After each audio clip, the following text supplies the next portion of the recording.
திருமண விஷயத்தினால பாதிக்கப்பட்ட சமுதாயத்தில் இந்த ஜோதிட பொருத்தம் 10 பொருத்தம் பார்க்குறது, ராகு கேது பொருத்தம் பார்க்குறது, செவ்வாய் தோஷம் பார்க்குறதுனால பாதிக்கப்பட்ட சமுதாயத்திலேயே நம்ம தமிழ் சமுதாயம் தான் ரொம்ப அதிகம்.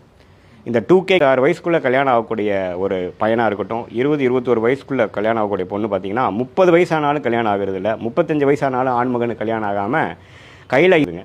இதுக்கெல்லாம் காரணம் பார்த்திங்கன்னா இந்த 10 பொருத்தம் பார்த்து நேராக கரெக்டான டைமில் கல்யாணம் ஆகிற டைமில் வந்து அது பத்தலை, இது சரியில்லை, அந்த தோஷம் இந்த தோஷம்னு சொல்லி அந்த ப்ரைம் டைமை கழிச்சு விட்டுட்டு அப்புறம் அவங்களோட டைம் முடிஞ்சிருச்சு.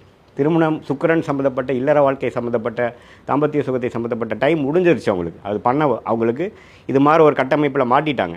அதுக்கப்புறம் பார்த்திங்கன்னா அந்த அமைப்பு போனதுக்கப்புறம் பார்த்திங்கன்னா எதையோ ஒன்று காம்ப்ரமைஸ் பண்ணிவிட்டு ஏதோ ஆனால் போனால் பண்ணால் போதுங்கிற மாதிரி இந்த திருமண தகவல் மையங்கள் வந்து அதிகமான பாப்புலரைஸ் பண்ண மெத்தட் வந்து நம்பர் 1 மூட நம்பிக்கை.